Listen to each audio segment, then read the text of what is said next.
से संबंधित प्रश्न। पहला प्रश्न है, पैगंबर हजरत मोहम्मद का जन्म हुआ था 570 ईस्वी में। सही ऑप्शन यहाँ पर ए सही होगा। मक्का सऊदी अरब में स्थित है। यहीं पर 570 ईस्वी में इस्लाम धर्म के प्रवर्तक हजरत मोहम्मद का जन्म हुआ था। इसी कारण यह स्थान मुस्लिम अनुयायियों का पवित्र तीर्थ स्थल है। इनकी मृत्यु 632 ईस्वी में हुई थी। मक्का कहाँ है? तो ये सऊदी अरब में है। ऑप्शन डी सही होगा। हिंद यानी भारत की जनता के संदर्भ में हिंदू शब्द का प्रथम बार प्रयोग किया गया था अरबों के द्वारा। ऑप्शन यहाँ पर डी सही होगा। ऋग्वेद में उल्लिखित भारत कबीले के नाम पर इस देश का नाम भारत पड़ा। परंपरानुसार दुष्यंत के पुत्र भरत के नाम पर हमारे देश का नाम भारत पड़ा है। कुछ विद्वानों के अनुसार ऋषभ देव के ज्येष्ठ पुत्र भारत के नाम पर इस देश का नाम भारत पड़ा है। ईरानियों ने इस देश को हिंदुस्तान कहकर संबोधित किया तथा यूनानियों ने इसे इंडिया कहा तथा हिंद यानी भारत की जनता के संदर्भ में हिंदू शब्द का सर्वप्रथम प्रयोग अरबों के द्वारा किया गया था। भारत पर पहला मुस्लिम आक्रमण किस वर्ष हुआ था? तो यहाँ पर डी होगा, इनमें से कोई नहीं। भारत पर पहला सफल मुस्लिम आक्रमण 712 ईस्वी में अरब आक्रमणकारी मोहम्मद बिन कासिम के नेतृत्व में हुआ था। मोहम्मद बिन कासिम से पूर्व 712 ईस्वी में ही उबैदुल्लाह के नेतृत्व में एक अभियान दल भेजा गया, परंतु वह पराजित हुआ और मारा गया। इराक के हाकिम अल हज्जाज ने मोहम्मद बिन कासिम के नेतृत्व में अरबों को सिंध पर आक्रमण करने के लिए भेजा। भारी संघर्षों के बाद अरबों ने 712 ईस्वी में सिंध पर विजय प्राप्त कर ली। उस समय सिंध पर दाहिर का शासन था। फारसी ग्रंथ चर्चनामा से अरबों द्वारा सिंध विजय की जानकारी मिलती है। मोहम्मद बिन कासिम द्वारा सिंध की विजय कब हुई थी? 712 ईस्वी में। ऑप्शन यहाँ पर सी सही है। भारत में प्रथम मुस्लिम आक्रमणकारी थे तो ये थे मोहम्मद बिन कासिम। ऑप्शन यहाँ पर सी सही है। प्रश्नगत विकल्पों में भारत के प्रथम मुस्लिम आक्रमणकारी मोहम्मद बिन कासिम था। 712 ईस्वी में मोहम्मद बिन कासिम के नेतृत्व में सिंध पर अरब आक्रमण हुआ, किंतु उसका कोई स्थायी परिणाम नहीं हुआ था। भारत पर सर्वप्रथम मुस्लिम आक्रमणकारी थे तो ये थे अरब के। ऑप्शन यहाँ पर सी सही है। भारत पर सर्वप्रथम अरब के मुसलमानों का आक्रमण 636 ईस्वी में हुआ था। यह आक्रमण खलीफा के उमर के समय में बंबई के निकट ठाणे पर हुआ था, परंतु यह आक्रमण असफल रहा। भारत पर पहला सफल आक्रमण 712 ईस्वी में मोहम्मद बिन कासिम द्वारा किया गया। खलीफा अल वालिद के शासनकाल में यह आक्रमण हुआ था। मोहम्मद बिन कासिम के आक्रमण के समय सिंध का शासक दाहिर था। इसने सिंध पर 712 ईस्वी में तथा मुल्तान को 713 ईस्वी में जीता था। मोहम्मद बिन कासिम था तो ये एक अरब था। ऑप्शन यहाँ पर सी सही होगा। मोहम्मद बिन कासिम अरब का निवासी था। वह इराक के शासक अल हज्जाज का भतीजा और दामाद दोनों था। जिस समय उसने सिंध पर आक्रमण किया वहां का शासक उस समय दाहिर था।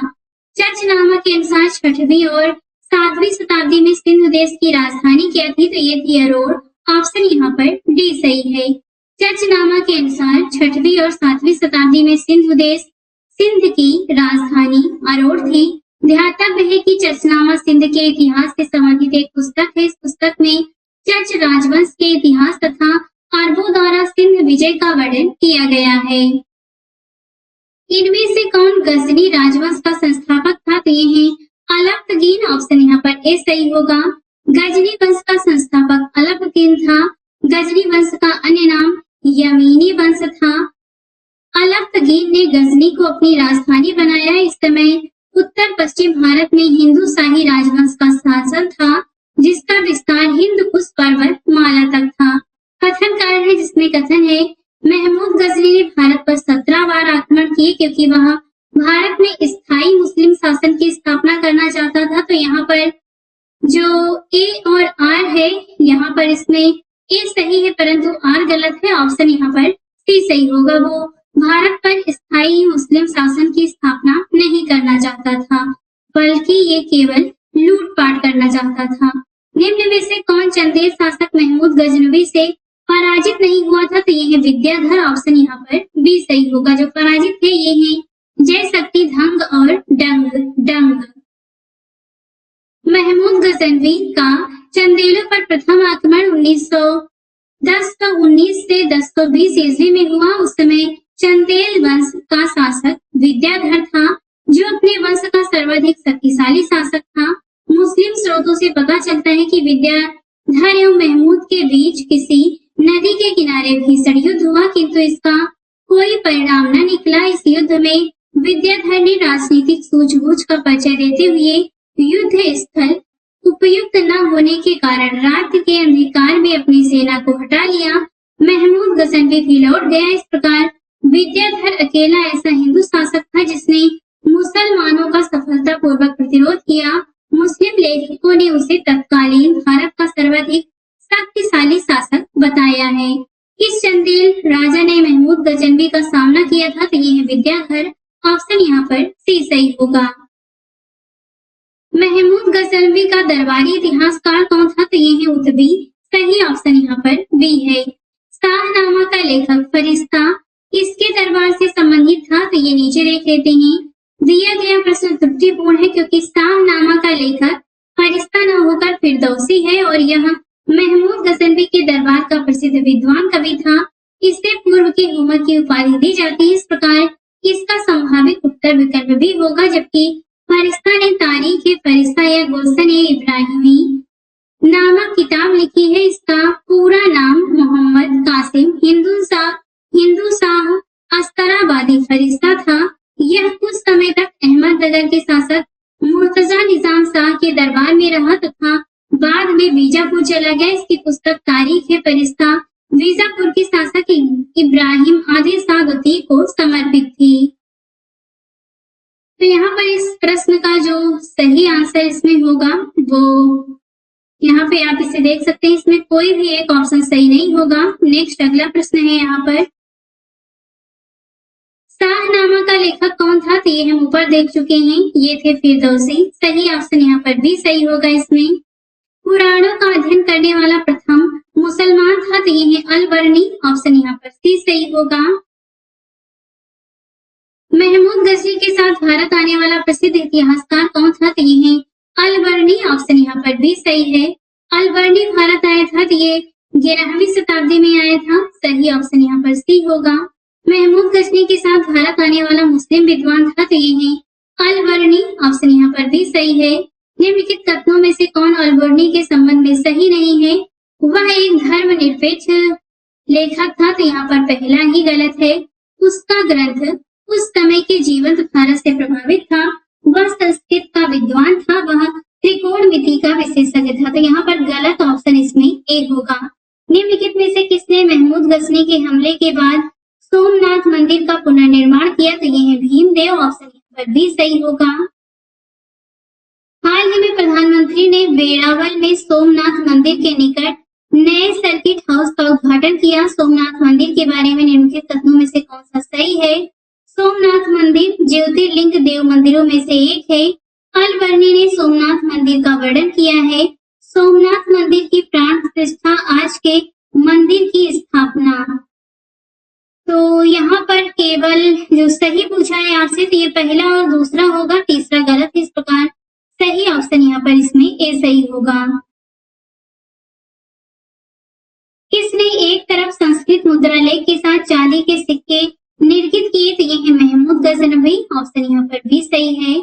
निम्नलिखित में से मध्य एशिया के किस शासक ने 1192 ईस्वी में उत्तर भारत को जीता तो ये है शिहाबुद्दीन मोहम्मद गोरी, ऑप्शन यहाँ पर सी सही होगा। मोहम्मद गोरी को सबसे पहले किसने पराजित किया था तो ये है भीमदेव द्वितीय, ऑप्शन यहाँ पर बी सही है। मोहम्मद गोरी ने जयचंद को किस युद्ध में पराजित किया था? चंदावर के युद्ध में 1194 ईस्वी में, ऑप्शन यहाँ पर सी सही है। निम्नलिखित में से कौन राजा मोहम्मद गोरी द्वारा चंदावर के युद्ध में पराजित किया गया था तो ये है जयचंद, ऑप्शन यहाँ पर भी सही होगा। 1194 के चंदावर के युद्ध में मोहम्मद गोरी ने हराया था तो ये जयचंद को सही ऑप्शन भी है। युद्ध जिसमें भारत में मुस्लिम शक्ति की स्थापना हुई थी तो ये है तराइन का द्वितीय युद्ध, ऑप्शन यहाँ पर बी सही होगा। जो कि 1192 ईस्वी में हुआ था। निम्नलिखित नामों का कालक्रमानुसार व्यवस्थित करके बताना है कौन सा सही है। तो यहाँ पर सबसे पहले आते हैं महमूद गजनवी, इसके बाद मोहम्मद घोरी, इसके बाद आते हैं चंगेज खान और फिर तैमूर। इस प्रकार सही ऑप्शन यहाँ पर बी सही होगा। यहाँ पर आप इन सभी की डेट वाइज देख सकते हैं। इस मुस्लिम शासक के सिक्कों पर देवी लक्ष्मी की आकृति बनी है, तो ये है मोहम्मद घोरी। ऑप्शन यहाँ पर ए सही है। भारत में मोहम्मद घोरी ने किनको प्रथम अख्ता प्रदान किया था, तो ये है कुतुबुद्दीन ऐबक। ऑप्शन यहाँ पर भी सही होगा। मोहम्मद घोरी के किस दास ने बंगाल और बिहार पर विजय प्राप्त की थी, तो ये है बख्तियार खिलजी। ऑप्शन यहाँ पर सी सही है। बिहार का प्रथम मुस्लिम विजेता कौन था, तो ये है बख्तियार खिलजी। ऑप्शन यहाँ पर सी सही है। बिहार में तुर्क सत्ता का वास्तविक संस्थापक कौन था, तो ये है इब्न बख्तियार खिलजी। नेक्स्ट है नालंदा बिहार का विध्वंस किया था, तो ये बख्तियार खिलजी ने किया था। ऑप्शन ए सही है। कथन कारण है, जिसमें कथन है भारत पर तुर्की आक्रमण सफल हुए क्योंकि उत्तर भारत में राजनीतिक एकता नहीं थी, तो यहाँ पर ए और आर दोनों सही है तथा आर ए का सही स्पष्टीकरण भी करता है। ऑप्शन यहाँ पर ए सही है।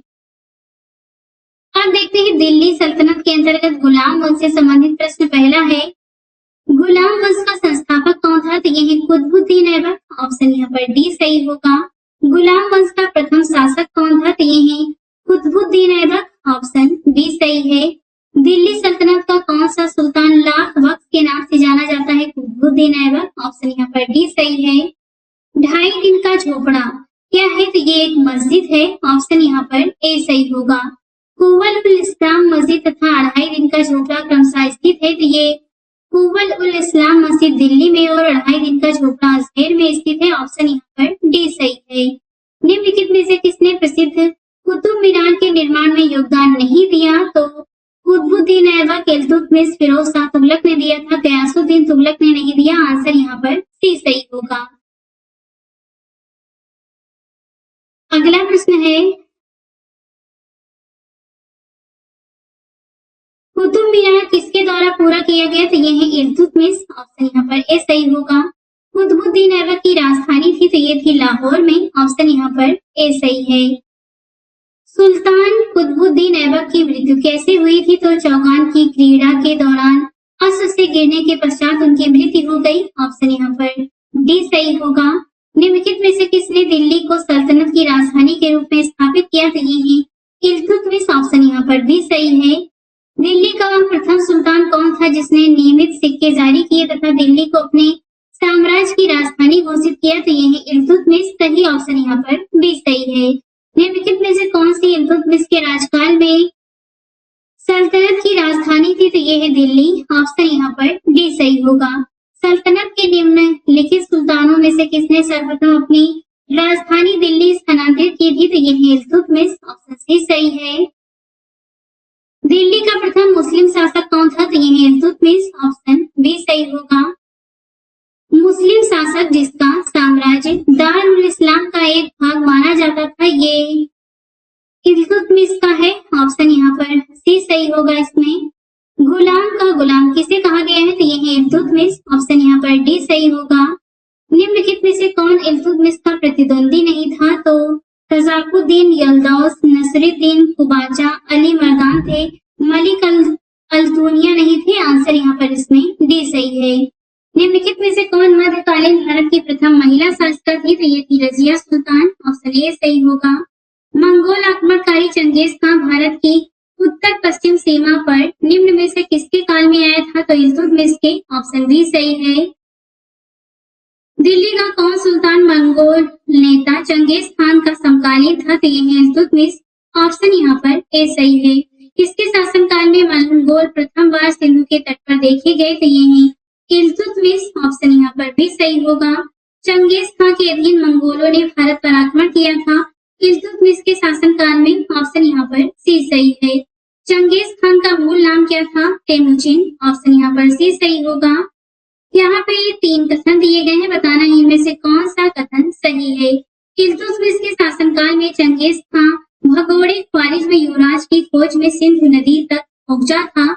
मोहम्मद बिन तुगलक के शासनकाल में तैमूर ने मुल्तान पर अधिकार किया और सिंधु नदी पार की। विजयनगर साम्राज्य के देवराय द्वितीय के शासनकाल में वास्को द गामा केरल के तट पर पहुंचा था। तो यहाँ पर आपसे सही पूछा है तो केवल पहला सही होगा, बाकी ये दोनों गलत है। इस प्रकार सही ऑप्शन यहाँ पर इसमें ए सही होगा।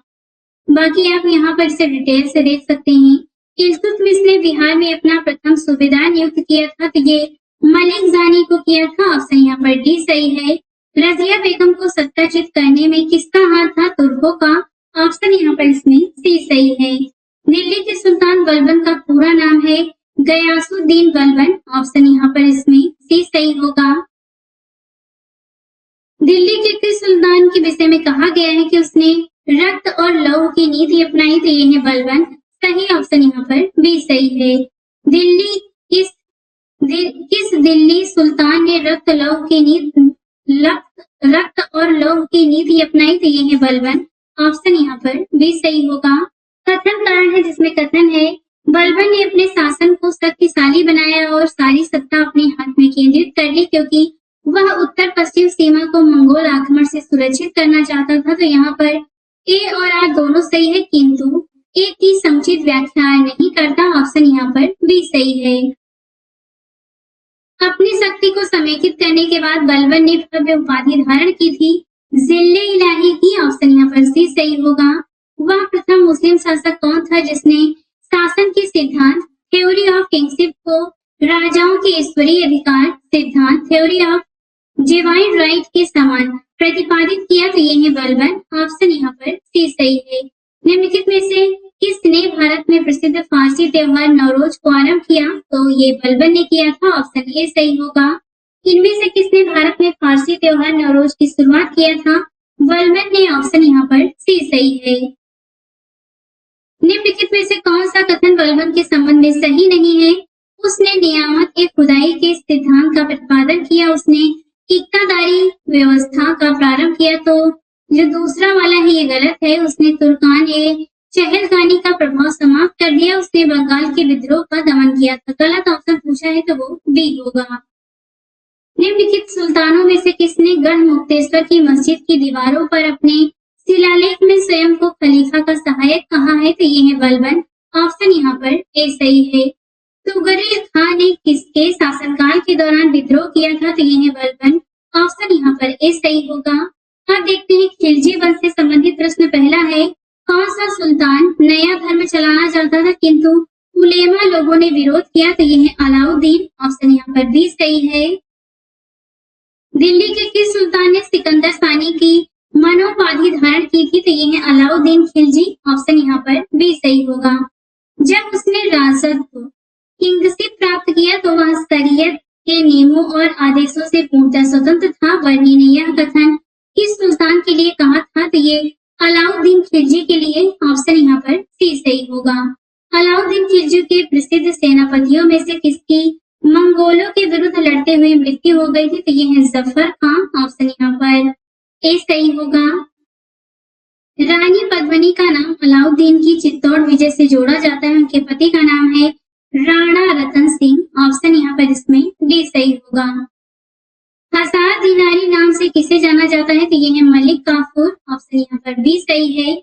कथन कारण है जिसमें कथन है अलाउद्दीन के दक्षिणी अभियान धन प्राप्ति के अभियान थे, क्योंकि यह दक्षिणी राज्यों को कब्जे में करना चाहता था। तो यहाँ पर ए सही है परंतु आर गलत है। तो ऑप्शन यहाँ पर इसमें सी सही होगा। अलाउद्दीन के आक्रमण के समय देवगिरी का शासक कौन था? तो ये है रामचंद्र देव। ऑप्शन यहाँ पर ए सही है। सूची 1 का सूची 2 से मिलान करना है। यहाँ पर सही ऑप्शन डी होगा। ये हम इसे नीचे देख लेते हैं। रणथंभौर के राजा हैं हमीर देव, चित्तौड़ के हैं राणा रतन सिंह, देवगिरी के हैं राजा राय रामचंद्र और गुजरात के राजा हैं कर्णदेव।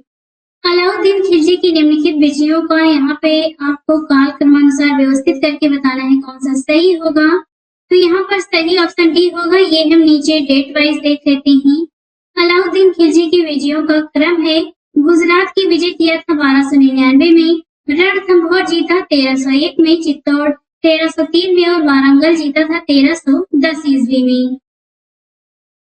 इस मैप को आपको देखना है, बताना है यहाँ पर निर्दिष्ट मार्गों का अनुसरण अपने सैन्य अभियानों में किसने किया था। तो ये जो आपको मार्ग ये बीच में दिख रहा है, इस मार्ग से दक्षिण भारत को किसने विजिट किया था, तो ये किया था मलिक काफूर ने। सही ऑप्शन यहाँ पर इसमें डी सही होगा।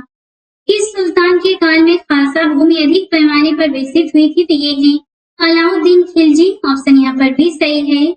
किस सुल्तान के बारे में कहा जाता है कि उसने भूमि कर को उत्पादन के 50% कर दिया था, तो ये है अलाउद्दीन खिलजी और मोहम्मद बिन तुगलक दोनों के लिए। ऑप्शन यहाँ पर भी सही होगा। सुल्तान जिसने बढ़ाकर भू राजस्व का उपज 50% कर दिया वो थे मोहम्मद बिन तुगलक और अलाउद्दीन खिलजी दोनों लोग। किस सुल्तान ने जमीन में फसल की नपाई का आधा राजस्व के रूप में दावा किया, तो ये है अलाउद्दीन खिलजी। ऑप्शन यहाँ पर सी सही होगा।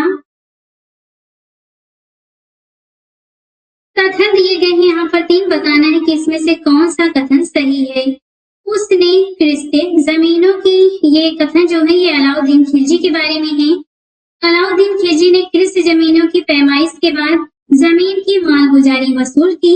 उसने लगान व्यवस्था को अपनी पूरी सल्तनत में लागू किया। उसने प्रांतों के गवर्नरों के अधिकारों को समाप्त कर दिया। तो यहाँ पर पहला सही है, तीसरा सही है, दूसरा वाला गलत है। इस प्रकार सही ऑप्शन यहाँ पर सी सही होगा।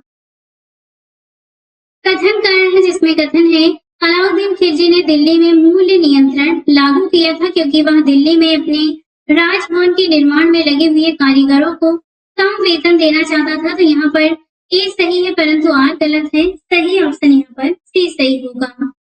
निम्नलिखित में से किस सुल्तान ने बाजार सुधार लागू किए थे, तो ये थे अलाउद्दीन। ऑप्शन यहाँ पर इसमें बी सही है। निम्नलिखित मुस्लिम बादशाहों में से किस एक ने मूल्य नियंत्रण पद्धति को पहली बार लागू किया, तो ये अलाउद्दीन खिलजी ने किया था। ऑप्शन ए सही है। बाजार नियंत्रण प्रथा लागू किया था अलाउद्दीन खिलजी ने। ऑप्शन यहाँ पर सी सही होगा। बाजार कीमतों को नियंत्रित करने के अलाउद्दीन खिलजी के प्रयास ने बहुत सफलता प्राप्त किया था। ऑप्शन यहाँ पर सी सही है। निम्नलिखित में से किस मध्यकालीन शासक ने सार्वजनिक वितरण प्रणाली प्रारंभ किया था, अलाउद्दीन खिलजी ने। ऑप्शन ए सही होगा। सल्तनत काल में सर्वाधिक वितरण प्रणाली किसने प्रारंभ किया था, तो ये अलाउद्दीन खिलजी ने। ऑप्शन ए सही होगा। घड़ी अथवा गृह कर लगाने वाला दिल्ली का प्रथम सुल्तान कौन था, अलाउद्दीन खिलजी। ऑप्शन यहाँ पर भी सही है। 1306 ईस्वी के बाद अलाउद्दीन खिलजी के समय में दिल्ली के सुल्तान तथा मंगोलों के बीच की सीमा क्या थी, तो ये थी रावी नदी। ऑप्शन यहाँ पर इसमें भी सही होगा। भारतीय इतिहास के संदर्भ में यहाँ पे 3 कथन दिए गए हैं, बताना है कौन सा सही है। भारत पर पहला मंगोल आक्रमण जलालुद्दीन खिलजी के राजकाल में हुआ था। अलाउद्दीन खिलजी के राजकाल में एक मंगोल आक्रमण दिल्ली तक आ पहुंचा और उस शहर पर डेरा डाल दिया। मोहम्मद बिन तुगलक मंगोलों से अपने राज्य के कुछ उत्तरी पश्चिमी भाग अस्थायी रूप से हार गया था। तो यहाँ पर केवल दूसरा ही सही है, पहला तीसरा गलत होगा। इस प्रकार सही ऑप्शन यहाँ पर केवल बी होगा। निम्नलिखित में से किस सुल्तान ने साम्राज्य की सीमाओं की सुरक्षा हेतु एक विशेष सेना को नियुक्त किया, तो ये है अलाउद्दीन खिलजी। ऑप्शन यहाँ पर डी सही है। निम्नलिखित युगों में से आपको यहाँ पे बताना है कि कौन सा इसमें सुमेलित नहीं है। एक तरफ रियासत है, एक तरफ शासक है।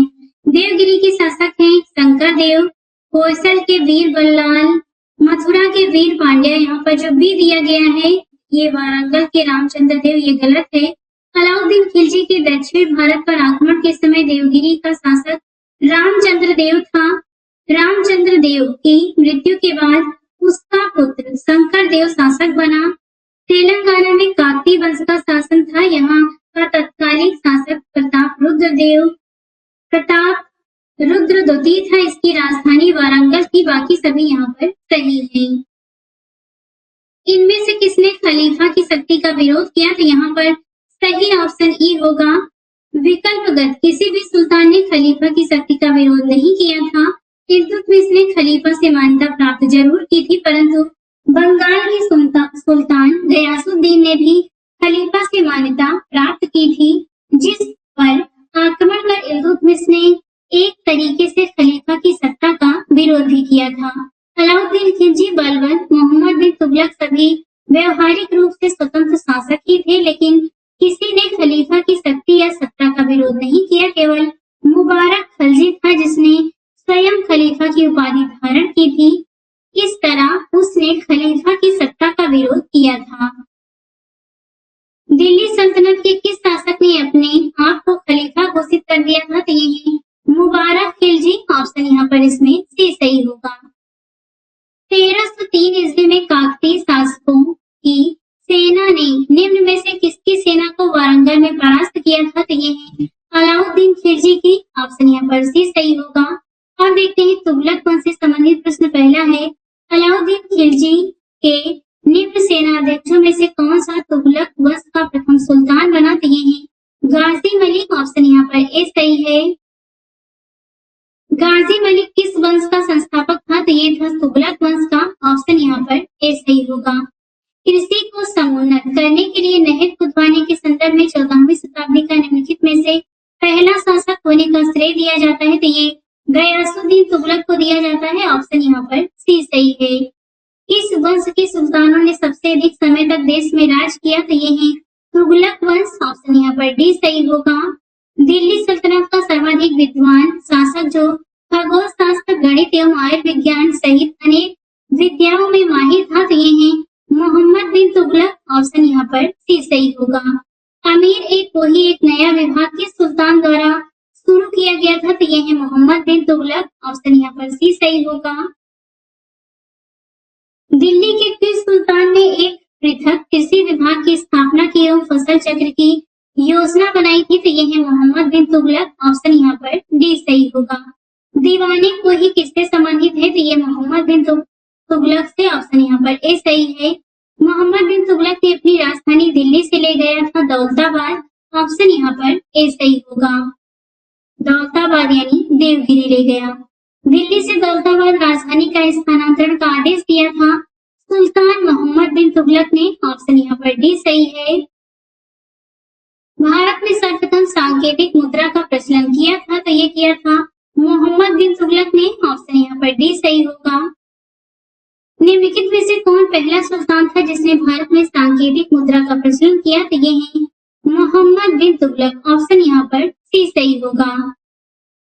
कथन कारण है जिसमें कथन है मोहम्मद बिन तुगलक ने एक नया स्वर्ण सिक्का जारी किया जो इब्न तुगलक द्वारा दिनार कहलाया गया क्योंकि मोहम्मद बिन तुगलक पश्चिम एशियाई तथा उत्तरी अफ्रीकी देशों के साथ व्यापार में अभिवृद्धि के लिए स्वर्ण सिक्कों की टोकन मुद्रा जारी करना चाहता था। तो यहाँ पर ए सही है परंतु आर गलत है। सही ऑप्शन इसमें सी होगा।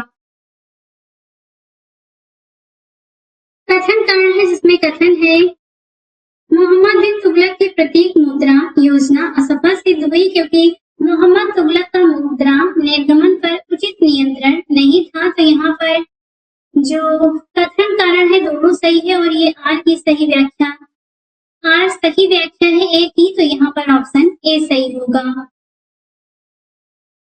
मूर देश का यात्री इब्न तूता किसके शासनकाल में भारत आया था? तो मोहम्मद बिन तुगलक के। ऑप्शन यहाँ पर ए सही होगा। मध्यकालीन यात्री एवं लेखक इब्न तूता किस देश का निवासी था? तो ये था मोरक्को का। ऑप्शन यहाँ पर सी। ऑप्शन यहाँ पर बी सही है। इब्न तूता भारत में किसके शासनकाल में आया था? मोहम्मद बिन तुगलक के। ऑप्शन यहाँ पर डी सही होगा। किसने सल्तनत काल में डाक व्यवस्था का विस्तृत विवरण दिया था? तो ये है इब्न तूता। ऑप्शन यहाँ पर बी सही होगा। कश्मीर घाटी के अंतिम मुस्लिम शासक यूसुफ शाह चक जिन्हें मुगल सम्राट अकबर द्वारा बिहार में निर्वासित किया गया था, ये दफन है नालंदा में। ऑप्शन यहाँ पर डी सही है। होली त्योहार के सार्वजनिक उत्सव में भाग लेने वाला दिल्ली का प्रथम सुल्तान कौन था? तो ये है मोहम्मद बिन तुगलक। ऑप्शन यहाँ पर बी सही होगा। दिल्ली के किस मुस्लिम शासक के निधन पर एक इतिहासकार ने कहा राजा को प्रजा से मुक्ति मिली व उन्हें राजा से? तो ये मोहम्मद बिन तुगलक के विषय में कहा गया था। ऑप्शन यहाँ पर बी सही होगा। इतिहासकार बदायूनी ने किसकी वृत्ति पे कहा था कि सुल्तान को अपनी प्रजा से और प्रजा को सुल्तान से मुक्ति मिल गई? तो ये है मोहम्मद बिन तुगलक। ऑप्शन यहाँ पर डी सही है। निम्नलिखित में से किस सुल्तान ने बेरोजगारों को रोजगार दिलवाया? तो ये है फिरोज तुगलक। ऑप्शन यहाँ पर सी सही होगा।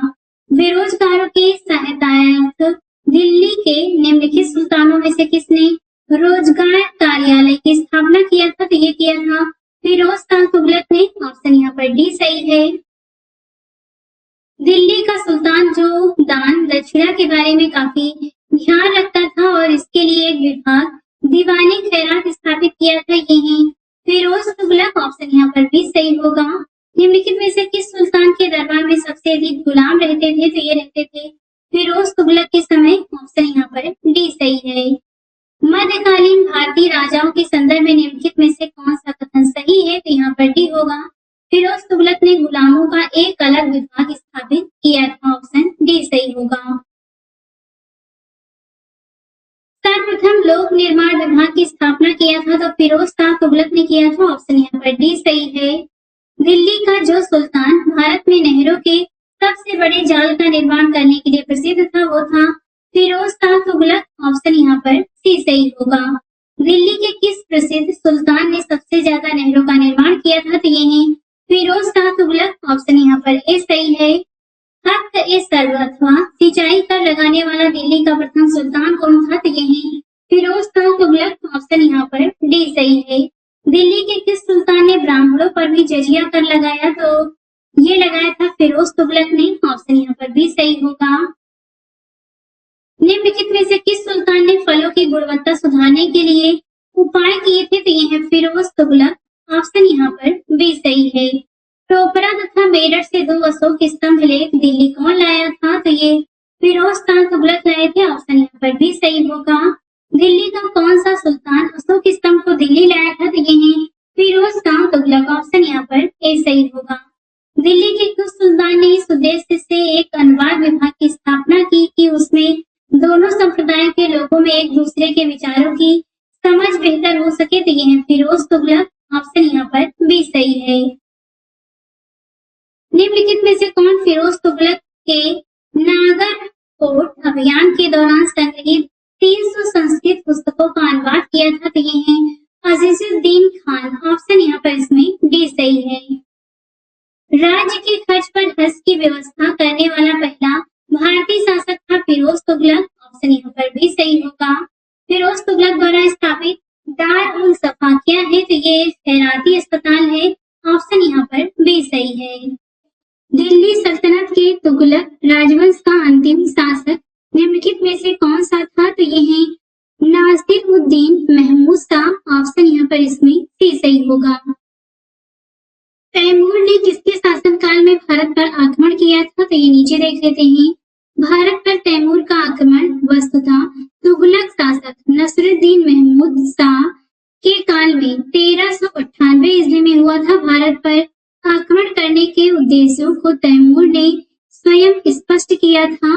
उनमें से एक था काफिरों से युद्ध तथा उनका विनाश तथा दूसरा था धन प्राप्ति। जाने से पहले उसने खिज्र खां को मुल्तान, दीपालपुर और लाहौर का सूबेदार नियुक्त किया। अतः उपर्युक्त समस्त प्रश्नगत विकल्प यहाँ पर जो दिए गए हैं ये गलत होगा। तैमूर लंग ने किस वर्ष भारत पर आक्रमण किया था? तो 1398 ईस्वी में। तैमूर के आक्रमण के बाद भारत में किस राजवंश का राज स्थापित हुआ था? तो ये है सैयद वंश। ऑप्शन यहाँ पर भी सही होगा।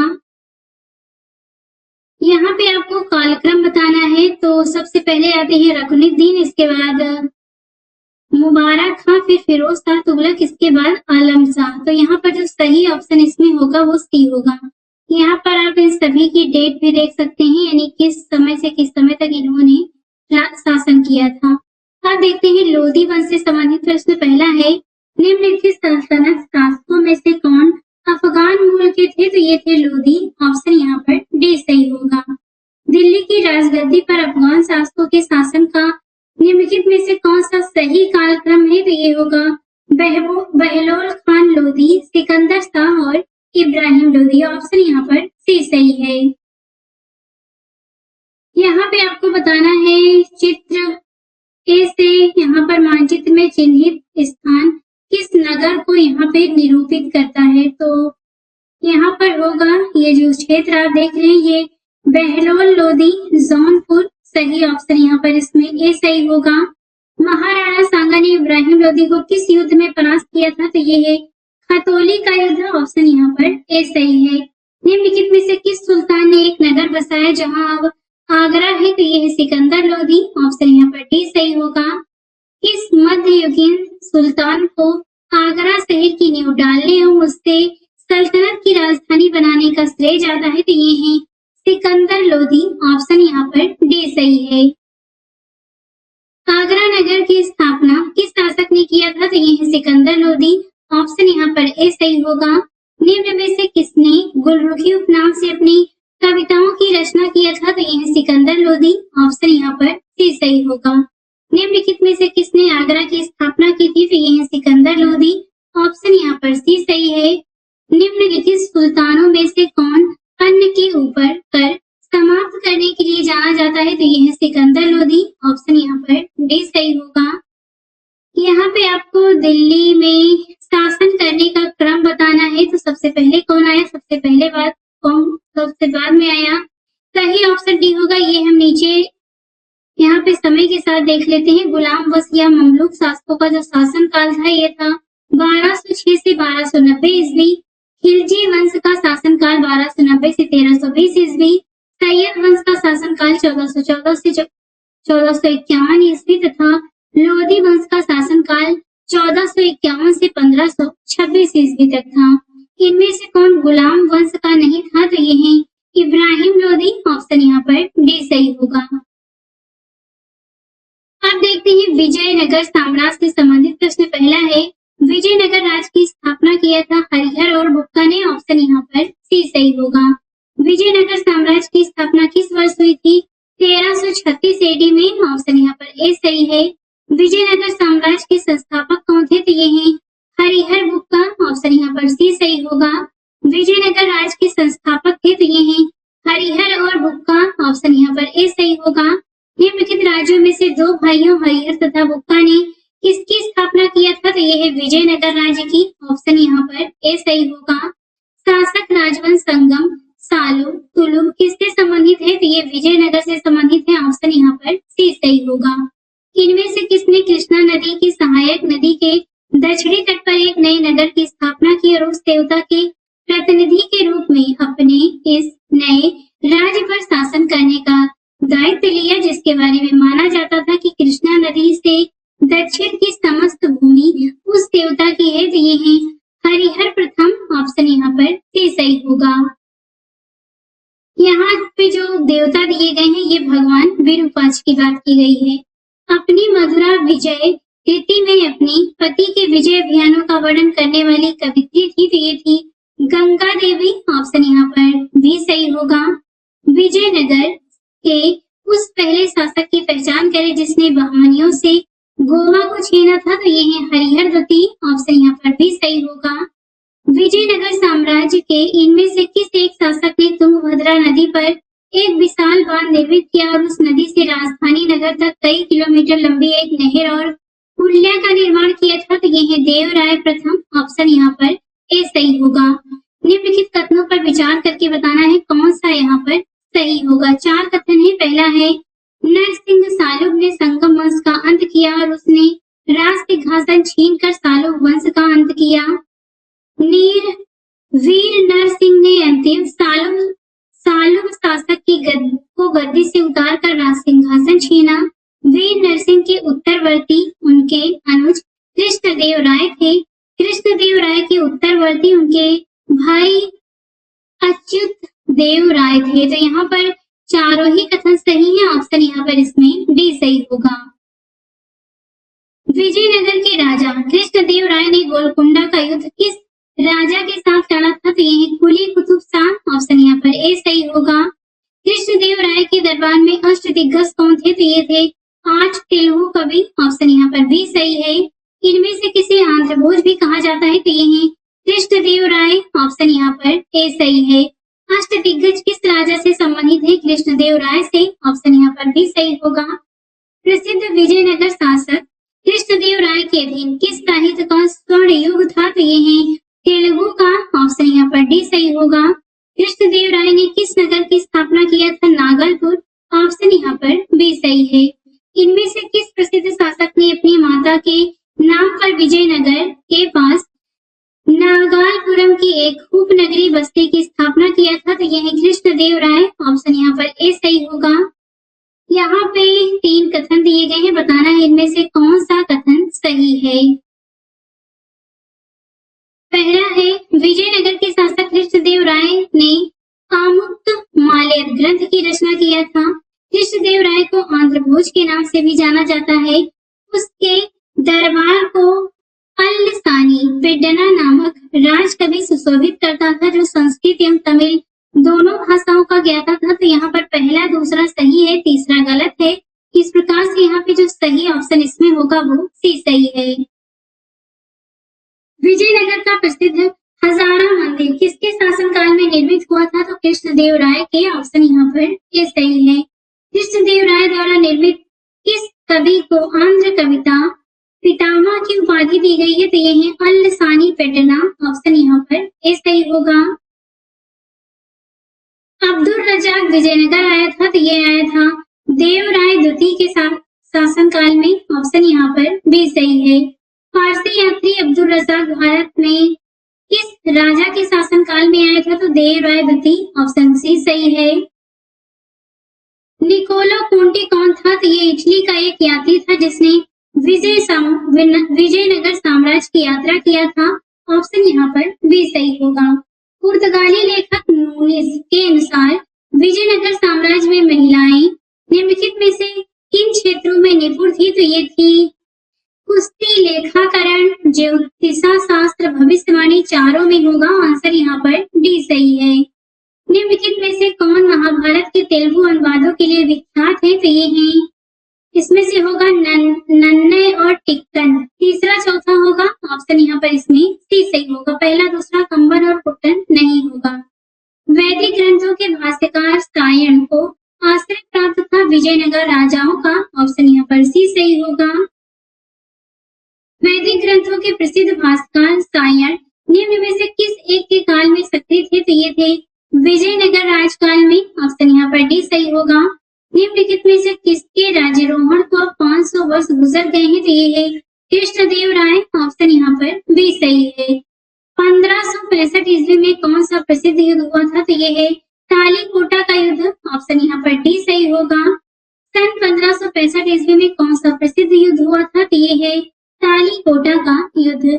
तालीकोटा का युद्ध लड़ा गया था तो विजयनगर और बीजापुर, अहमदनगर तथा गोलकुंडा की संयुक्त सेनाओं के मध्य, ऑप्शन यहाँ पर सी सही होगा। तालीकोटा का युद्ध हुआ था 1565 ईस्वी में। जब राजा वोडियार ने मैसूर राज्य की स्थापना की तब विजयनगर साम्राज्य का शासक कौन था? तो ये है वेंकट द्वितीय, ऑप्शन यहाँ पर डी सही होगा। विजयनगर साम्राज्य की वित्तीय व्यवस्था की मुख्य विशेषता क्या थी? तो ये थी भू राजस्व, ऑप्शन यहाँ पर बी सही होगा। निम्न विजयनगर के शासक कृष्णदेवराय की कराधान व्यवस्था से संबंधित निम्न कथनों में से बताना है कौन सा कथन सही है। पहला है, भूमि की गुणवत्ता के आधार पर भू राजस्व की दर नियत होती थी। कारखानों के निजी स्वामी एक औद्योगिक कर देते थे। यहाँ पर दोनों ही कथन सही है, ऑप्शन यहाँ पर सी सही होगा। निम्नलिखित में से किस स्थान के खंडहर विजयनगर की प्राचीन राजधानी का प्रतिनिधित्व करते हैं? तो ये है हम्पी, ऑप्शन यहाँ पर डी सही होगा। ये वर्तमान कर्नाटक में अवस्थित है। विजयनगर साम्राज्य का अवशेष कहाँ मिलता है? तो ये हम्पी में, ऑप्शन सी सही होगा। विजयनगर साम्राज्य की राजधानी किस नदी के तट पर स्थित थी? तो ये है तुंगभद्रा नदी, ऑप्शन यहाँ पर ए सही होगा। विजयनगर के किस शासक ने चीन के सम्राट के पास अपना राजदूत भेजा था? तो ये है बुक्का प्रथम, ऑप्शन यहाँ पर भी सही होगा। प्रमुख तेलुगु कवि श्रीनाथ किसके दरबार में थे? तो ये थे देवराय द्वितीय के, ऑप्शन यहाँ पर सी सही है। किसके राज्यकाल में कल्याण मंडप की रचना मंदिर निर्माण का एक विशिष्ट अभिलक्षण था? तो ये है विजयनगर, ऑप्शन यहाँ पर डी सही होगा। प्रसिद्ध विजय विठल मंदिर जिसके 56 तक्षित स्तंभ संगीत में स्वर निकालते हैं कहाँ अवस्थित है? तो ये है हम्पी में ऑप्शन यहाँ पर सी सही होगा। विजयनगर काल में दक्षिण भारत की किस नृत्य परंपरा का पहली बार विकास हुआ, तो ये है यक्षगान। ऑप्शन यहाँ पर बी सही है। अब देखते हैं दिल्ली सल्तनत के प्रशासन से संबंधित प्रश्नों को। पहला है, इतिहासकार बर्नी ने दिल्ली के सुल्तानों के अधीन भारत में शासन को वास्तव में इस्लामी नहीं माना, क्योंकि अधिकतर आबादी इस्लाम का अनुसरण नहीं करती थी। ऑप्शन यहाँ पर ए सही है।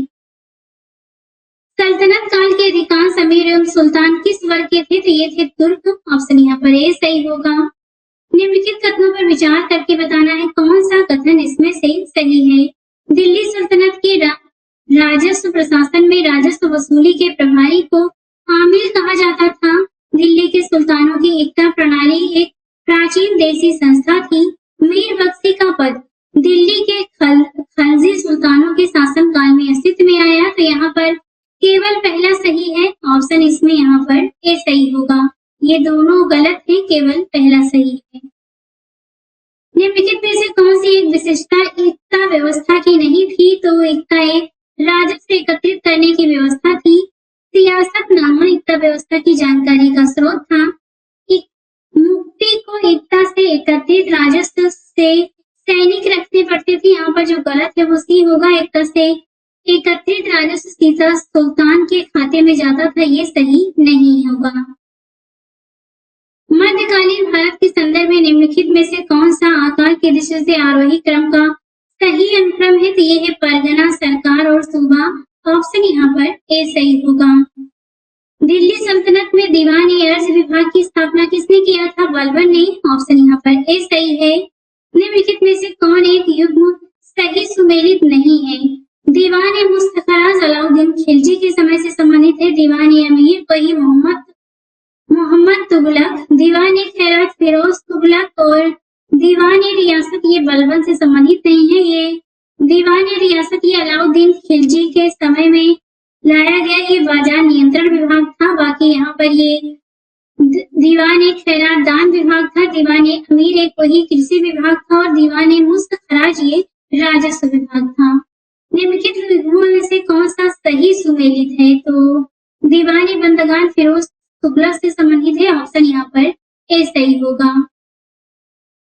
सल्तनत काल में दीवान-ए-अमीर एक वही विभाग निम्नलिखित में से किससे संबंधित था, तो कृषि से। ऑप्शन यहाँ पर सी सही होगा। निम्नलिखित में से किस शासक ने दीवान-ए-अमीर वही विभाग की स्थापना किया था, मोहम्मद बिन तुगलक ने। ऑप्शन यहाँ पर सी सही है। सूची 1 का सूची 2 से मिलान करके बताना है कौन सा सही है, तो यहाँ पर सही ऑप्शन डी होगा। ये हम नीचे देख लेते हैं। दीवान-ए-अर्ज ये सेना विभाग से संबंधित है। दीवान-ए-रिसालत धार्मिक मुद्दों से संबंधित विदेशी मामलों से संबंधित है। दीवान-ए-इंसाफ सरकारी पत्र व्यवहार से संबंधित है। दीवान-ए-वजारत ये वित्तीय मामला से संबंधित है। दीवान-ए-अर्ज विभाग संबंधित था तो रक्षा विभाग से। ऑप्शन यहाँ पर सी सही होगा। निम्न में से किस राजवंश के अंतर्गत विजारत का चारमोत्कर्ष हुआ, तो ये है तुगलक। ऑप्शन यहाँ पर सी सही होगा। मध्यकाल की सरकार एक समग्र संरचना थी, ये विलय था, तो फारस, अरब, तुर्क, मंगोल, भारतीय तत्वों का। ऑप्शन यहाँ पर सी सही है। निम्नलिखित में से कौन भूमि उत्पाद कर पर लगने वाले कर को इंगित करता है, तो ये होगा खराज और यहाँ पर उस्र और मुक्तई। ये जो खुम्स है ये नहीं होगा, बाकी तीनों सही है। इस प्रकार सही ऑप्शन डी होगा। यहाँ पर जो खुम्स होता था ये भूमि उत्पाद पर लगने वाला कर नहीं था, अपितु यह एक धर्मनिरपेक्ष कर था। खुम्स लूट का धन था जो युद्ध में शत्रु राज्य की जनता से लूट में प्राप्त होता था। भारत में किस मध्यकालीन शासक ने एकता व्यवस्था प्रारंभ किया था, तो यह इल्तुतमिश। ऑप्शन यहाँ पर ए सही होगा। दिल्ली सल्तनत के दौरान मुकद्दम या चौधरी पद का इस्तेमाल किनके लिए किया जाता था, गांव के सरपंच के लिए। ऑप्शन यहाँ पर ए सही है। सल्तनत काल में भू राजस्व का सर्वोच्च ग्रामीण अधिकारी था, तो ये था चौधरी। ऑप्शन यहाँ पर ए सही होगा। सर्व कर लगाया जाता था सिंचाई पर। ऑप्शन यहाँ पर बी सही है। जवाबित का संबंध किससे था, तो ये राज्य कानून से था। ऑप्शन यहाँ पर ए सही है। हदीस एक ये इस्लामिक कानून है। ऑप्शन यहाँ पर इसमें ए सही होगा। खरीदादार कौन था? तो ये फरमानों को भेजने वाला अधिकारी होता था। ऑप्शन यहाँ पर डी सही होगा। सल्तनत काल में फवाजिल का अर्थ था इक्कादारों द्वारा सरकारी खजाने में जमा की जाने वाली अतिरिक्त राशि। ऑप्शन यहाँ पर सी सही है।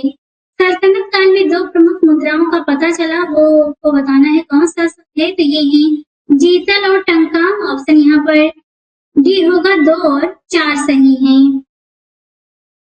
निम्न में से किसने टंका नामक चांदी का निम्नलिखित में से किसने टंका नामक चांदी का सिक्का चलाया था? तो ये है इल्तुतमिश। ऑप्शन यहाँ पर सी सही होगा।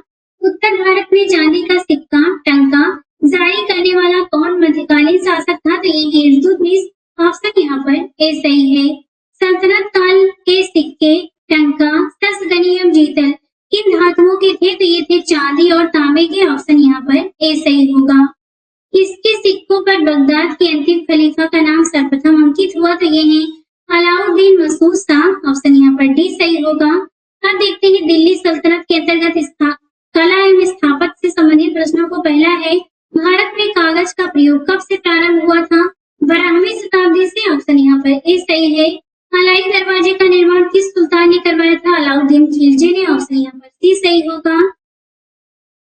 घोड़े की नाल के आकार की मेहराब सर्वप्रथम प्रयोग में लाई गई थी अलाई दरवाजे में। ऑप्शन यहाँ पर सी सही है। निम्नलिखित में से किसने कुतुब मीनार के निर्माण में योगदान नहीं दिया था? तो ये है अलाउद्दीन खिलजी। जो दिया था ये है कुतुबुद्दीन ऐबक, इल्तुतमिश और फिरोज शाह तुगलक। निम्न में से किस सुल्तान ने कुतुब मीनार की 5वीं मंजिल का निर्माण करवाया? तो ये है फिरोज शाह तुगलक। ऑप्शन सी सही है। मध्य भारत के मीनारों के बारे में निम्नलिखित पर आपको बताना है कौन सा कथन इनमें से सही है। 13वीं शताब्दी में निर्मित कुतुब मीनार 180 फीट ऊंची पतली मीनार है जो 5 मंजिलों में विभाजित है। 15वीं शताब्दी में निर्मित चांद मीनार 210 फीट ऊंची एक पतली मीनार है जो 4 मंजिलों में विभाजित है। तो यहाँ पर केवल दूसरा सही है, पहला गलत है। ऑप्शन यहाँ पर बी सही होगा।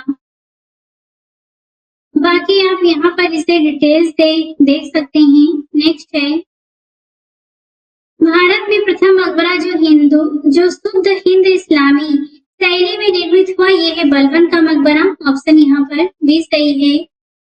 प्रथम वास्तविक मेहराब किस सल्तनत कालीन स्मारक में दृश्यातीत है? तो ये होता है बलबन के मकबरे में दृश्यातीत। ऑप्शन यहाँ पर बी सही होगा। निम्नलिखित पर विचार करके बताना है कौन पहले घटित हुई, कौन सा बाद में बना है। तो यहाँ पे सबसे पहले बनता है कुतुब मीनार, इसके बाद तुगलकाबाद का किला, इसके बाद आता है लोधी गार्डन और फिर फतेहपुर सीकरी। इस प्रकार से सही ऑप्शन यहाँ पर बी सही होगा। यहाँ पे आप सबकी डेट देख सकते हैं, वो सभी राजा से संबंधित है। एक तरफ भवन दिए गए हैं सूची 1 में, सूची 2 में निर्माण करता है। तो यहाँ पे बताना है कौन सा ऑप्शन सही है। इसमें हम इसे नीचे देख लेते हैं। सुल्तानगढ़ी के निर्माण करता है इल्तुतमिश, लाल महल के हैं बलबन, जमात खान मस्जिद के हैं खिज्र खान और अढ़ाई दिन का झोपड़ा बनवाया था कुतुबुद्दीन ऐबक ने। नेक्स्ट है कीर्ति स्तंभ के रचयिता थे, तो ये थे आत्री कवि। ऑप्शन यहाँ पर डी सही होगा। निम्नलिखित में से कौन सा सुमेलित नहीं है? तो यहाँ पर भी गलत होगा। बाकी हम नीचे देख लेते हैं। एक तरफ इमारत है, एक तरफ निर्माण करता है।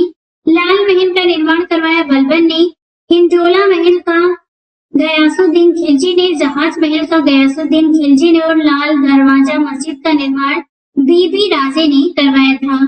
चित्तौड़ का कीर्ति स्तंभ निर्मित हुआ था शासनकाल में राणा कुंभा के। ऑप्शन यहाँ पर ए सही है। निम्नलिखित युगों में से कौन सा सुमेलित नहीं है? तो यहाँ पर जो पहला दिया गया है यही गलत है। बाकी हम नीचे डिटेल से देख लेते हैं।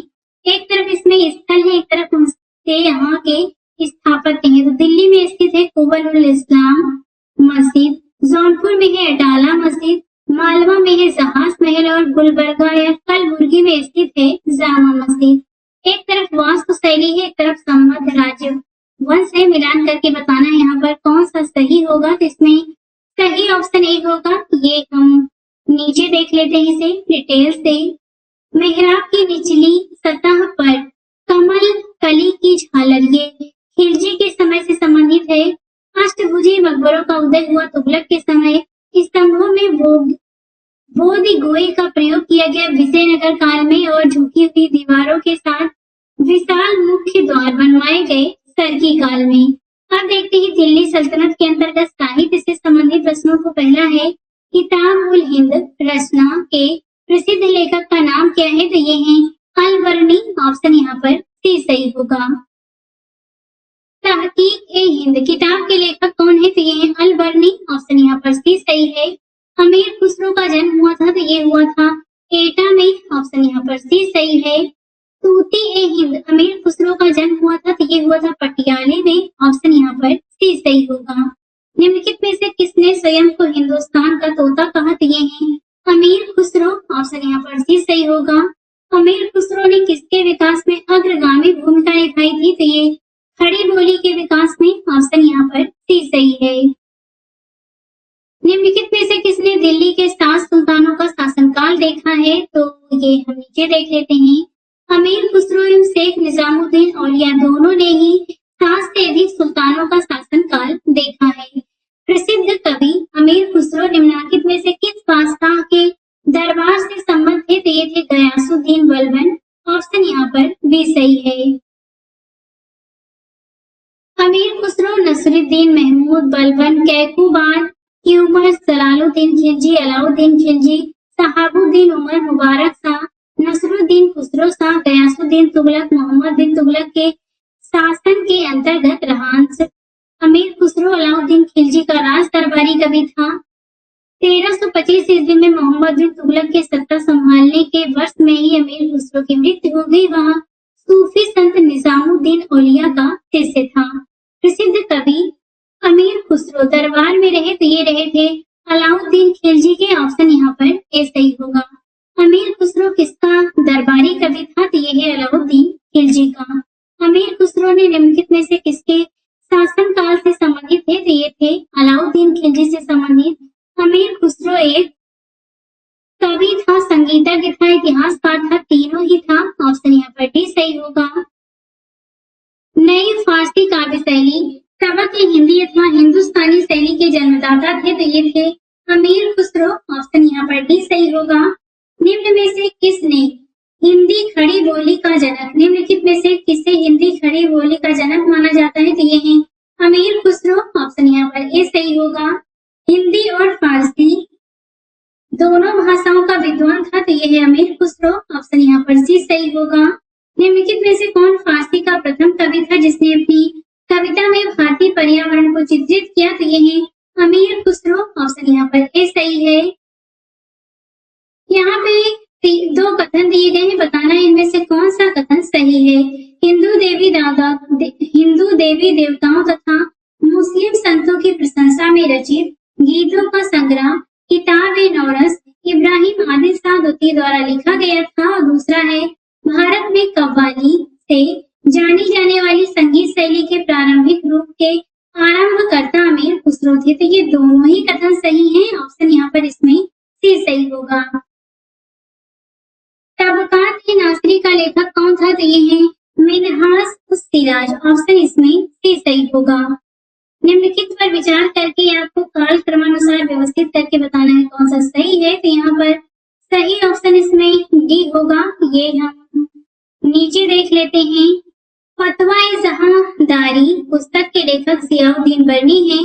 पृथ्वीराज रासो के लेखक चंद-बरदाई किताब-उल हिंद की रचना अल-बर्नी ने की तथा तबकात-ए-नासरी मिन्हाज-उस-सिराज का ग्रंथ है जो उसके ममलूक सुल्तान नसरुद्दीन महमूद को समर्पित किया था। इनका सही कालक्रम हुआ किताब-उल हिंद, पृथ्वीराज रासो, तबकात-ए-नासरी और फतवा-ए-जहांदारी। बिहार पर बख्तियार खिलजी के हमले का पहला विवरण प्राप्त हुआ था तबकात-ए-नासरी से। ऑप्शन यहाँ पर भी सही होगा। निम्न भाषाओं में से किस भाषा को दिल्ली सुल्तानों ने संरक्षण प्रदान किया? तो ये है फारसी। ऑप्शन यहाँ पर सी सही है। अपभ्रंश शब्द का प्रयोग मध्यकालीन संस्कृत ग्रंथों में होता था। कुछ आधुनिक भारतीय भाषाओं के आरंभिक रूपों को इंकित इंगित करने के लिए ऑप्शन यहाँ पर सी सही है। सूची 1 का सूची 2 से मिलान करके बताना है कौन सा सही है, तो इसमें सही ऑप्शन डी होगा। ये हम नीचे देख लेते हैं। जियाउद्दीन बर्नी ने फारसी में तारीख फिरोजशाही की रचना की थी, जिसे ऐतिहासिक दृष्टिकोण से महत्वपूर्ण ग्रंथ माना गया है। इलियट और डाउसन ने उसका अंग्रेजी में अनुवाद किया था। ताजुल मासिर को सदरुद्दीन मोहम्मद हसन निजामी ने लिखा था। वह खुरासन स्थित निसापुर का निवासी था। यह ग्रंथ उसने तुर्की भाषा में लिखा था। याहिया बिन अहमद ने सैयद शासक मुबारक शाह के संरक्षण में तारीख मुबारक शाही लिखी, जो सैयद शासकों के इतिहास को जानने का एकमात्र साधन है। मिनहाज उस सिराज ने तबकात ए नासरी की रचना की थी। एक तरफ पुस्तक है, एक तरफ विषय है, बताना है कौन सा सही है, तो यहाँ पे सही ऑप्शन ए होगा। ये हम नीचे देख लेते हैं। मिरात ए सिकंदरी में गुजरात विजय का वर्णन है। बुरहान ए मासिर में बहमनी के अहमदनगर का इतिहास है। रियाज उस सलातिन में बंगाल का इतिहास है और रियाज उल इंसा में महमूद गवा के पत्रों का संग्रह दिया गया है। सूची 1 का सूची 2 से मिलान करके बताना है कौन सा सही है, तो यहाँ पे सही ऑप्शन डी होगा। ये नीचे देख लेते हैं। फुतुहुस सलातिन ये संबंधित है अब्दुल मालिक इसामी की पुस्तक है। फुतुहात फिरोजशाही है फिरोज शाह तुगलक की। तारीख फिरोजशाही है ये है जियाउद्दीन बर्नी की। और खज़ैन उल फुतूह ये पुस्तक है अमीर खुसरो की। तो यहाँ पर जो सही ऑप्शन होगा इसमें वो डी होगा। एक तरफ सूची 1 में यहाँ पर लेखक दिए गए हैं। सूची एक तरफ लेखक है, एक तरफ उनकी किताबें ही, मिलान करके बताना है कौन सा सही है, तो ऑप्शन ए होगा। ये भी हम नीचे देख लेते हैं। ताजुल मासिर के लेखक हैं हसन निजामी। खज़ाइन उल फतूह के हैं अमीर खुसरो। तारीख मुबारक शाही के हैं याहिया बिन अहमद सरहिंदी। और फतवा जहांदारी लिखी है जियाउद्दीन बर्नी ने। निम्नलिखित में से किसने खज़ाइन उल फतूह नामक पुस्तक की रचना किया, तो ये है अमीर खुसरो। ऑप्शन यहाँ पर भी सही होगा। निम्नलिखित में से किसने तारीख फिरोजशाही की रचना किया है, तो ये है शम्स ए सिराज अफीफ और जियाउद्दीन बर्नी। ए और बी यहाँ पर दोनों होगा। ऑप्शन 2 है यहाँ पर। तारीख फिरोजशाही शम्स ए सिराज अफीफ और जियाउद्दीन बर्नी दोनों सल्तनत कालीन इतिहासकारों के द्वारा लिखी गई पुस्तकों के नाम है। मध्य प्रदेश लोक सेवा आयोग ने इस प्रश्न का उत्तर अपनी प्रारंभिक उत्तर कुंजी में यहाँ पर भी माना था। सूची 1 का सूची 2 से मिलान करना है, तो ये हम नीचे देख लेते हैं। इसमें सही ऑप्शन यहाँ पर सी सही होगा। तारीख हिंद के लेखक हैं अलबर्नी। तारीख दिल्ली के हैं खुसरो। रेहला के लेखक है इब्न तूता और तबकात ए नासरी लिखा है मिनहाज ने। इसमें आपको बताना है निम्नलिखित कृतियों को उनके लेखक के साथ सुमेलित करके बताना है यहाँ पर कौन सा सही है, तो ऑप्शन ए होगा। यहाँ पर ए होगा। ये भी हम नीचे देख लेते हैं। हकाइक के हिंदी के लेखक हैं अब्दुल वाहिद बिलग्रामी। तहज़ीबुल अखलाक के लेखक हैं, तो ये हैं इब्न मिसवाकिया। कुंजुल किजार के लेखक हैं बैलक अल कवायाकी। और ज़वामिउल हिकायात के लेखक हैं सदरुद्दीन मोहम्मद औफी। फवायदुल फवाद नामक पुस्तक शेख निजामुद्दीन औलिया की बातचीत का विवरण है। इसका संकलन किया था, तो ये किया था अमीर हसन तिजजी ने। ऑप्शन यहाँ पर ए सही है। निम्नलिखित में से किस संगीत वाद्य को हिंदू मुस्लिम गान वाद्यों का सबसे श्रेष्ठ मिश्रण माना जाता है, तो ये है सितार। ऑप्शन यहाँ पर इसमें डी सही होगा। संगीत यंत्र तबला का प्रचलन किया था, तो ये किया था अमीर खुसरो ने। ऑप्शन यहाँ पर इसमें भी सही होगा। निम्नलिखित में से किसने चिंतामणि भट्ट द्वारा रचित संस्कृत ग्रंथ सुख सप्ततिका फारसी में अनुवाद कर उसका नाम तूतीनामा रखा था, तो ये है ख्वाजा जियाउद्दीन नक्शबी। ऑप्शन यहाँ पर इसमें सी सही होगा। निम्नलिखित में से कौन सा राजपूत राजा संगीत राजपूत राजा संगीत पर एक पुस्तक के लेखक के रूप में जाना जाता है, तो ये है राणा कुंभा। ऑप्शन यहाँ पर इसमें सी सही होगा। एक तरफ नाम है, एक तरफ ग्रंथ है संगीत के, तो यहाँ पर आपको बताना है कौन सा इसमें से युग सुमेलित है, तो ये है पुंडरीक विठल, रागमाला से संबंधित है। ऑप्शन यहाँ पर सी सही होगा। एक तरफ ग्रंथ है, एक तरफ रचयिता है, तो यहाँ पर बताना है कौन सा सही है, तो ये भी हम नीचे देख लेते हैं। रागमाला के रचयिता है पुंडरीक विठल, रस कौमुदी के हैं श्रीकंठ, राग विभूत के हैं सोमनाथ और चतुर्दंडी प्रकाशिका के लेखक है वेंकट मखिल। प्रश्न में यहाँ पे रचनाकार का नाम वेंकट रमण दिया गया है, जबकि लेखक का सही नाम है वेंकट मखिल। एक तरफ पुस्तक है, एक तरफ लेखक है, मिला करके बताना है कौन सा सही है, तो यहाँ पे सही ऑप्शन सी होगा। ये हम नीचे देख लेते हैं। रास पंचाध्याय के लेखक है नंददास, चैतन्य भागवत के हैं वृंदावन दास, चैतन्य मंगल के हैं जयनंदा और भक्ति रत्नाकर के लेखक हैं नरहरि चक्रवर्ती। दिल्ली का वह सुल्तान जिसने अपने संस्मरण लिखे थे, तो ये है फिरोज तुगलक। ऑप्शन यहाँ पर डी सही होगा। मीरात ए सिकंदरी पुस्तक के संदर्भ में निम्नलिखित में से बताना है कौन सा कथन सत्य है। इसमें गुजरात के सुल्तान महमूद बेगड़ा की राज्य की सुख समृद्धि का वर्णन है। इसमें व्यावहारिक मार्गों की सुरक्षा के उचित प्रबंधन का वर्णन है, तो यहाँ पर दोनों ही कथन सही है। ये ऑप्शन यहाँ पर इसमें डी सही होगा। दिल्ली सल्तनत के अंतर्गत विविध से संबंधित कुछ प्रश्न हैं, तो यहाँ पे ये जो नोट्स दिए गए हैं ये हम किसी अलग वीडियो में डिटेल से देखेंगे। इसके प्रश्नों को देखते हैं। भारत में पोलो खेल का प्रचलन किया था, तो ये किया था तुर्कों ने। ऑप्शन यहाँ पर सी सही होगा। सूची 1 का सूची 2 से मिलान करके बताना है कौन सा सही है, तो यहाँ पर सही ऑप्शन डी होगा। ये हम नीचे डिटेल से देख लेते हैं। राजधानी में आर्थिक मामलों की देखभाल के लिए दीवान ए रियासत विभाग की स्थापना अलाउद्दीन खिलजी ने किया था। फिरोज तुगलक ने नहरों का निर्माण करवाया था। फारसी त्योहार नैरोज को बलबन ने दिल्ली दरबार में प्रचलित किया था। अंग्रेज सर थॉमस रो मुगल शासक जहांगीर के काल में भारत आया था। निम्नलिखित में से दिल्ली सल्तनत के किस सुल्तान के शासन काल में शाही महलों में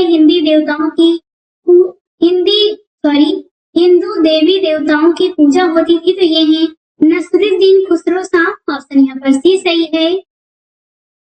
निम्नलिखित में से कौन सा सही सुमेलित नहीं है। इल्तुतमिश ये रजिया के पिता थे। गुलबदन बेगम ये बाबर की पुत्री थी। शाह तुर्कन ये इल्तुतमिश की पत्नी थी। हमीदा बानो बेगम ये अलाउद्दीन खिलजी की पत्नी नहीं थी, ये बादशाह हुमायूं की पत्नी थी। तो इस प्रकार से जो सी दिया गया है इसमें वो गलत होगा। एक तरफ यात्री एक तरफ देश है, तो यहाँ पे बताना है कौन सा सुमेलित नहीं है। ये यहाँ पर सी गलत है, बाकी सभी सही है। नीचे डिटेल से देख लेते हैं हम इसे। इब्न बतूता मोरक्को का यात्री था। यह मोहम्मद बिन तुगलक के कार्यकाल में भारत आया था।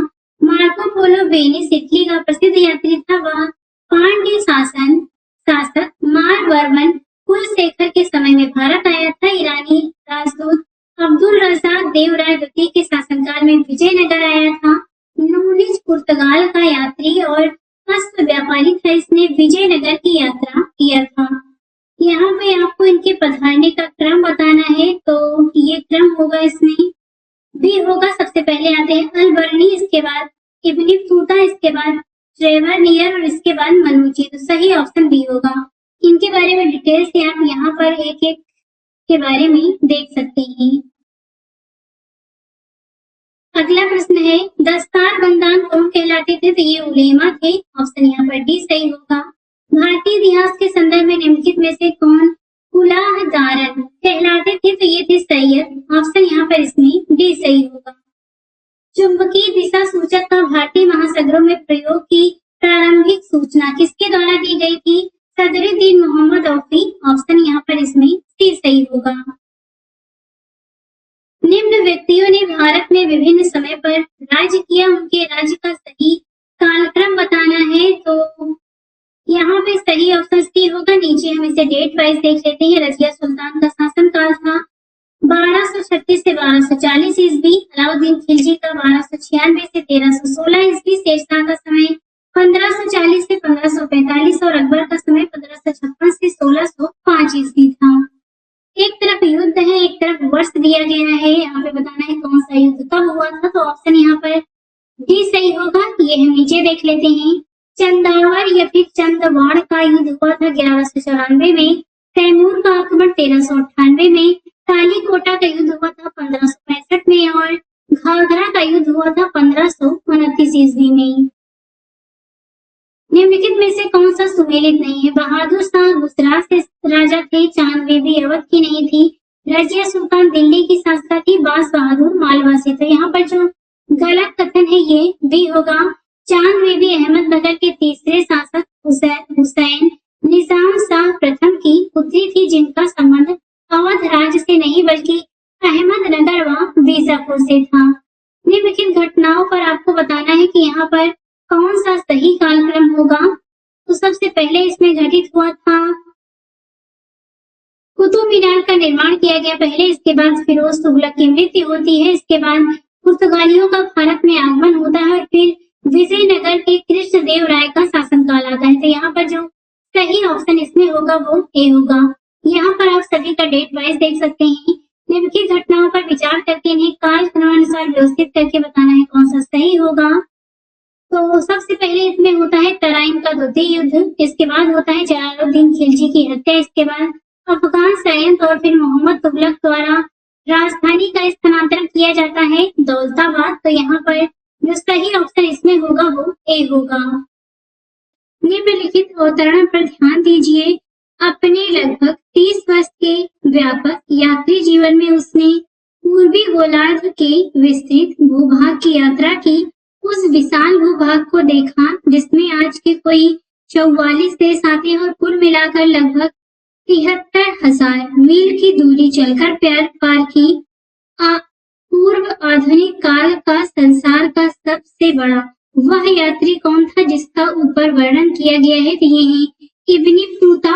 ऑप्शन यहाँ पर डी सही होगा। नीचे के युग्मों में एक और प्राचीन और मध्य युग के राजाओं के नाम, दूसरी ओर उनके विचरित ग्रंथ है। तो यहाँ पे आपको सही सुमेलित बताना है। तो ये होगा महेंद्र वर्मन की जो रचना है ये है मत्त विलास प्रहसन। ऑप्शन यहाँ पर इसमें बी सही होगा। दिल्ली सल्तनत के किस वंश ने सबसे कम समय तक शासन किया? तो ये है खिलजी। ऑप्शन यहाँ पर ए सही होगा। सैयद वंश के सुल्तानों का सही क्रम क्या है? तो ये होगा यहाँ पर जो सही क्रम होगा इसमें होगा सबसे पहले आते हैं हिज्र खान, इसके बाद मुबारक शाह, इसके बाद आते हैं मोहम्मद शाह, इसके बाद अलाउद्दीन आलम शाह। तो यहाँ पर ऑप्शन इसमें सी सही होगा। आइन उल मुल्क मुल्तानी ने इनमें से किस शासक के अधीन सेवा नहीं की थी? तो अलाउद्दीन खिलजी के समय किया, फिरोज शाह तुगलक के समय, मोहम्मद बिन तुगलक के समय, इल्तुतमिश के समय नहीं किया था। आंसर यहाँ पर डी होगा। निम्न में से किस प्रथा की शुरुआत राजपूतों के समय में हुई थी? तो ये है जौहर प्रथा। ऑप्शन यहाँ पर सी सही है। निम्नलिखित मध्यकालीन विद्वानों लेखकों में से कौन जैन धर्म का अनुयायी था? तो ये है हेमचंद्र सूरी। ऑप्शन यहाँ पर बी सही है। एक तरफ युद्ध है, एक तरफ सन दिया गया है, मिलान करके बताना है कौन सा सही है। तो यहाँ पर हम इसे देख लेते हैं। तो जो ये प्लासी का युद्ध हुआ था ये हुआ था 1757 ईस्वी में। कलिंग का युद्ध हुआ था 261 ईसा पूर्व में। हल्दी घाटी का युद्ध ये हुआ था 1576 ईस्वी में और तराइन का युद्ध 1192 ईस्वी में। इस प्रकार से यहाँ पर जो सही ऑप्शन इसमें होगा वो यहाँ पर सी होगा। सूची 1 का सूची 2 से मिलान करना है। तो यहाँ पर सही आंसर बताना है। तो ये भी होगा। इसके बारे में नीचे हम डिटेल से देख लेते हैं। शेरशाह द्वारा निर्मित सड़कों में विशेष उल्लेखनीय सड़क लाहौर से लेकर सोनार गांव बांग्लादेश तक जाती थी, जो सबसे लंबी थी तथा सड़क ए आजम के नाम से जानी जाती थी। प्रतीक मुद्रा मोहम्मद तुगलक ने जारी किया था। आइन ए दहसाला पद्धति का संबंध अकबर की भू राजस्व व्यवस्था से है। चहलगानी अमीर तुर्कान ए चहलगानी दल का गठन इल्तुतमिश ने किया था। मध्यकालीन भारतीय इतिहास में पनही तथा उपानह का उल्लेख किस संदर्भ में मिलता है? तो जूते के। ऑप्शन यहाँ पर डी सही है। मध्यकालीन भारत में शब्द पणम किसे निर्दिष्ट करता था? तो ये सिक्के को। ऑप्शन डी सही होगा। 13वीं और 14वीं शताब्दी में भारतीय कृषक खेती नहीं करता था, तो मक्के की नहीं करता था, जौ गेहूं चने की करता था। आंसर यहाँ पर डी होगा।